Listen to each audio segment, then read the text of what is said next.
आज मैं आ गया हूं आपके सामने एक नया टॉपिक लेकर, अपवर्तनांक। अपवर्तनांक क्या है इसे जानने की कोशिश करते हैं। ठीक है, तो मैं परिभाषा लिख देता हूं, एक बार में समझ में आएगा, बहुत सिंपल। ठीक है, अपवर्तनांक किसे कहते हैं? तो किसी माध्यम का अपवर्तनांक, यानी ये किसी माध्यम का होता है। ठीक है, तो किसी माध्यम का अपवर्तनांक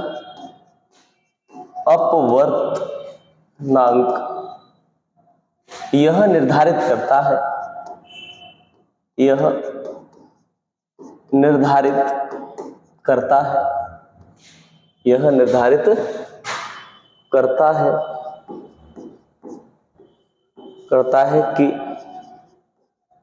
प्रकाश उस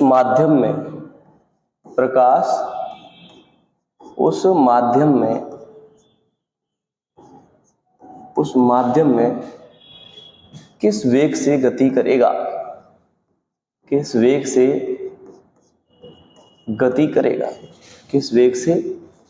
गति करेगा। ठीक है, तो यानी किसी माध्यम का अपवर्तनांक यह निर्धारित करता है कि प्रकाश उस माध्यम में किस वेग से गति करेगा। ठीक है, तो यानी कोई भी माध्यम प्रकाश के वेग की गति को निर्धारित करता है। ठीक है, उसकी डेंसिटी या उस पदार्थ की प्रकृति के अनुसार। तो इसी को हम क्या कहते हैं? अपवर्तनांक कहते हैं। अपवर्तनांक को म्यू या एन से प्रदर्शित किया जाता है। इसे म्यू या एन से प्रदर्शित करते हैं,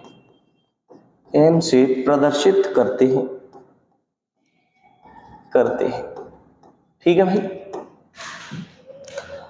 अच्छा देखिए, अपवर्तनांक दो प्रकार का हो सकता है। जनरली क्या है, अपवर्तनांक दो प्रकार का होता है। अपवर्तनांक दो प्रकार का, कितने प्रकार का? दो प्रकार का होता है।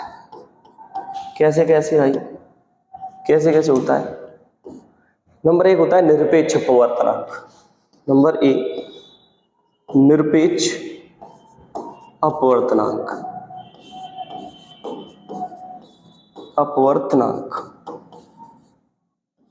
ठीक है, और सेकंड वन होता है सापेक्ष अपवर्तनांक। क्या होता है? सापेक्ष अपवर्तनांक। निरपेक्ष अपवर्तनांक और सापेक्ष अपवर्तनांक। ठीक है, तो बात करते हैं सबसे पहले निरपेक्ष अपवर्तनांक की। निरपेक्ष अपवर्तनांक क्या चीज है, इसे जानने की कोशिश करते हैं। ठीक है, तो पहला है निरपेक्ष अपवर्तनांक। इसे कर लो, निरपेक्ष अपवर्तनांक क्या है? ठीक है, तो निरपेक्ष अपवर्तनांक क्या है? तो जब कोई प्रकाश की किरण या जब प्रकाश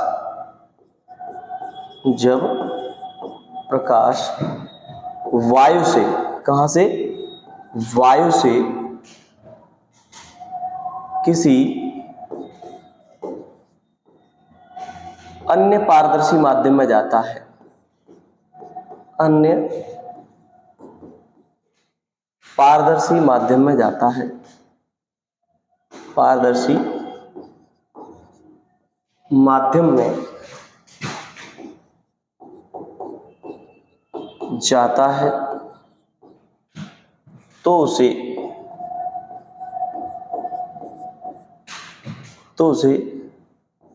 क्या कहेंगे? निरपेक्ष अपवर्तनांक कहते हैं।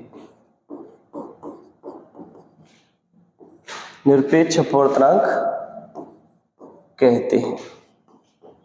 ठीक है, यानी जब प्रकाश वायु से किसी अन्य पारदर्शी माध्यम में जाता है, तो उसे हम क्या कहते हैं? निरपेक्ष अपवर्तनांक कहते हैं भाई। ठीक है, या वायु हो या क्या हो, निर्वात हो, दो चीजें यहाँ पे हो सकती है। दूसरा आता है, अच्छा देखिए, यदि वायु, चाहे यहाँ वायु हो या निर्वात हो, ठीक है, यहाँ पे निर्वात भी कह सकते हैं इसको।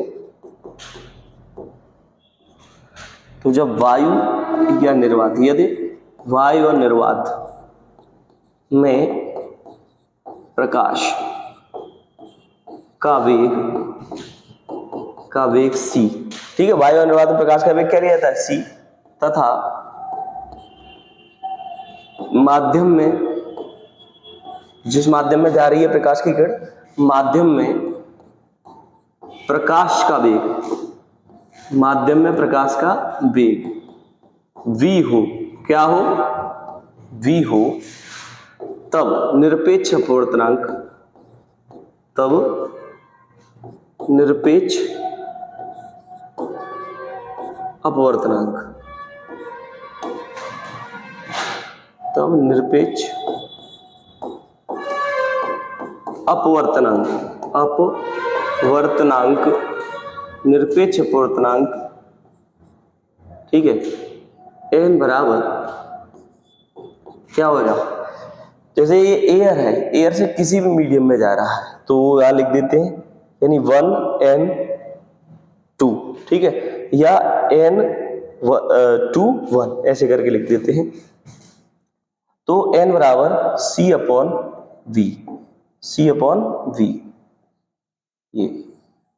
अच्छा देखिए, ये भी प्रकाश का, ये प्रकाश का वेग है, ये भी प्रकाश का वेग है, ये निर्वात या माध्यम या वायु में, ये किसी माध्यम में, तो इसका मात्रक भी क्या, मीटर पर सेकंड, तो यहाँ पे भी मात्रक मीटर पर सेकंड, मीटर पर सेकंड से मीटर पर सेकंड कट जाएगा, तो जो अपवर्तनांक का मात्रक हुआ वो क्या होगा, कोई मात्रक नहीं हुआ, तो अपवर्तनांक का कोई मात्रक नहीं होता है, राइट।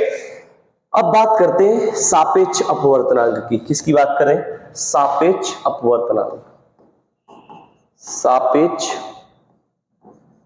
अपवर्तनांक, सापेक्ष अपवर्तनांक, ये क्या है, सापेक्ष अपवर्तनांक, यानी जब प्रकाश की किरण एक पारदर्शी माध्यम से दूसरे पारदर्शी माध्यम में जाती है, जब प्रकाश की किरण, जब प्रकाश की किरण एक पारदर्शी माध्यम से,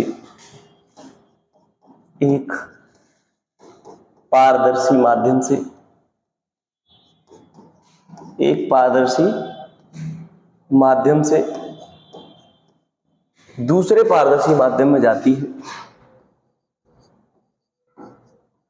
दूसरे पारदर्शी माध्यम में जाती है, एक पारदर्शी माध्यम से दूसरे पारदर्शी माध्यम में जाती है,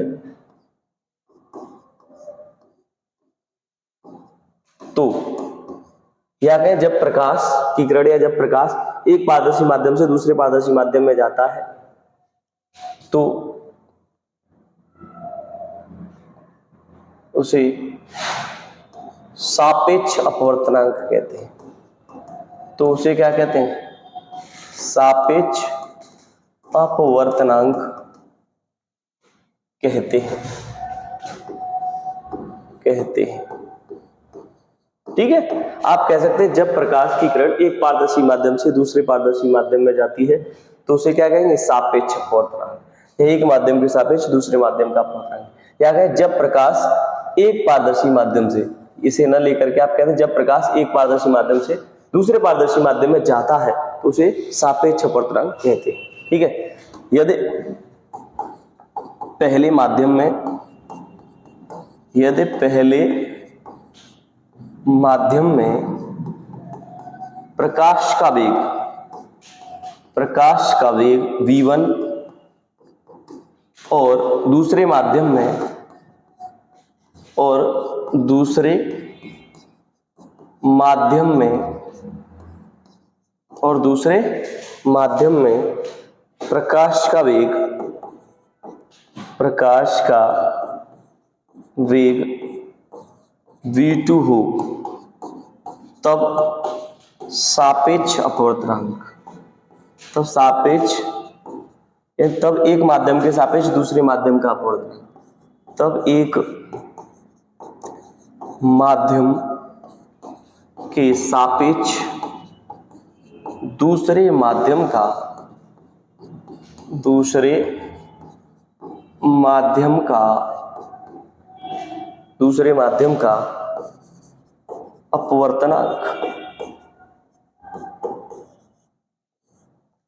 अपवर्तनांक है ना, यानी 1n2 इक्वल्स टू क्या हो जाएगा v1/v2। ठीक है, अगर या इसे आप ऐसे भी लिख सकते हैं 1n2 को ऐसे भी लिख सकते हैं n2 1 ऐसे भी लिख सकते हैं। ठीक है, तो 1n2 इक्वल्स टू v1/v2। अगर पहले माध्यम में प्रकाश की तरंग दैर्ध्य λ1 हो, ठीक है, तो उसे ऐसे भी लिख, ये तो ये हो गया एक। ठीक है, और अगर यदि पहले मीडियम में अगर जो तरंग दैर्ध्य क्या है λ1 और दूसरे में λ2 हो, तो उसे आप 1n2 को ऐसे भी आगे प्रोसीड कर सकते हैं 1n2, ये v1/v2 है भाई, इसको आप ऐसे भी लिख सकते हैं 1n2 को v1/v2 बराबर λ1/λ2। ठीक है, आप इसे ऐसे भी लिख सकते हैं, इस पे भी डिपेंड करता है। राइट, ये हो गया। अच्छा, अपवर्तनांक किस किस पर निर्भर करता है? तो अपवर्तनांक अगर माध्यम का ताप बढ़ाए जाने पर माध्यम का अपवर्तनांक घट जाता है। ठीक है, माध्यम की प्रकृति पर भी डिपेंड करता है कि माध्यम का नेचर कैसा है, प्रकृति कैसी है। ठीक है, तो ये रहा आपके सामने अपवर्तनांक। ठीक है, इसका आपको PDF वीडियो के डिस्क्रिप्शन में मिल जाएगा, और अगर वीडियो अच्छा लगा हो तो लाइक और सब्सक्राइब करिए। Thanks for watching.